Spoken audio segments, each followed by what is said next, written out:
յուրաքանչյուր ժողովրդի պատմության մեջ կան հերոսական դրվագներ, որոնք պիտի միշտ հիշվեն։ Հայ ժողովրդի պատմության մեջ այդպիսին է մեր սրբազան Սարդարապատը, ճակատամարտը, որ մեր պապերը, մեր նախնիները մղեցին այստեղ։ Եվ եթե մենք նայում ենք անցյալին հասկանալու համար, թե ինչպես այդ հերոսությունը հնարավոր եղավ, ինչպես հնարավոր եղավ այդ հրաշքը, ապա պիտի համարձակություն ունենանք ճշմարտությունը խոսել։ Այդ հերոսությունը հնարավոր չէր մեր նախկին կուսակցական քաղաքական ղեկավարության շնորհիվ ու չեղավ, որովհետև թուրքերը մոտենում էին Ղարաքիլիսային, նրանք մեր քաղաքական ռազմական առաջնորդները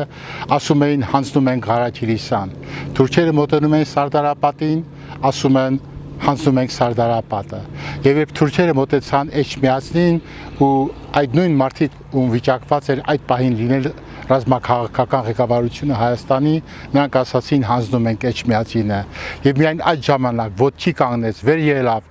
ամենայն հայոց սրբազան կաթողիկոսը Գևորգ 5-րդ Սուրենյանցը, ով ինչպես հիշում է Ստեփան Զորյանը, կանգնեց այդ նույն ռազմաքաղաքական ղեկավարության առջև եւ ասաց, եթե իմ զորքը, իմ ղեկավարները վեհարանը, սրբարանը պաշտպանել չեն կարող, ապա սուր կվերցնի հայոց կաթողիկոսը եւ կընկնի վեհարանի աշճանների վրա եւ հրամայեց վեհապար հայրապետը, որ հնչեցնեն բոլոր զանգերը Հայաստանի, բոլոր գյուղերից զանգերը հնչում էին Հայաստանի եւ ժողովուրդը եկավ